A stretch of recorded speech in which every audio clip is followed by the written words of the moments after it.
بسم اللہ الرحمن الرحیم ووصینا الانسان بوالدیہ حسنا۔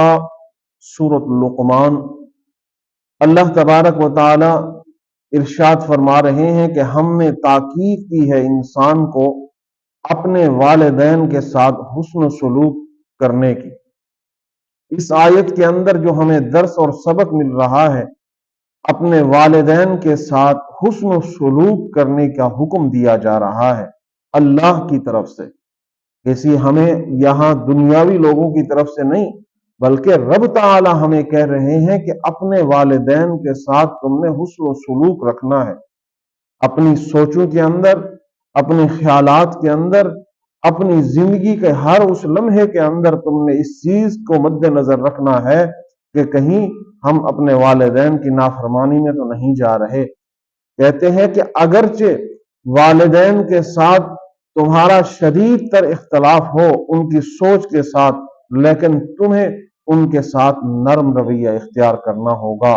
وہ تمہارے والدین ہیں، انہوں نے اپنی ہر تکلیف کو اپنے اوپر برداشت کر کے اپنی اولاد کے سکھ کے لیے ہر راستہ تلاش کرنے کی کوشش کی، ہر وہ چیز انہوں نے اپنانے کی کوشش کی کہ میری اولاد کے لیے سکھ کا سانس بنے۔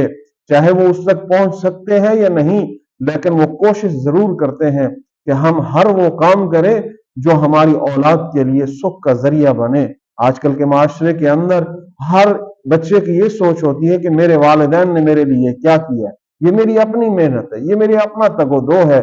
دوستو، ان کا ایک ایک لمحہ ہمارے لیے صرف اس سوچ کے ساتھ ہوتا ہے کہ میری اولاد کے لیے بہتری آ جائے۔ وہ میری تربیت کے لیے کوشش کرتے ہیں، وہ میری تعلیم کے لیے کوشش کرتے ہیں، وہ میری ہر اس آسائش کے ہمیں حاصل کروانے کی کوشش کرتے ہیں کہ ہمارے بعد انہیں کسی تکلیف کی ضرورت نہ پڑے، کسی کے محتاجی کی ضرورت نہ پڑے۔ تو اللہ نے ہمیں حکم دے رہے ہیں کہ انہوں نے اپنا ہر پل تمہارے لیے قربان کرنے کی کوشش کی، سوچ بنا دی۔ تمہیں چاہیے کہ ان کے ساتھ تمہارا رویہ بہتر ہونا چاہیے، پیار والا ہونا چاہیے، محبت اور نرمی سے بھرا ہوا ہونا چاہیے، کیونکہ تم ان کی اولاد ہو۔ وَوَصَّيْنَا الْإِنسَانَ بِوَالِدَيْهِ حُسْنًا۔ اللہ فرماتے ہیں ہم نے انسان کو تاکید کر دی ہے کہ اپنے والدین کے ساتھ تم حسن سلوک اختیار کرو۔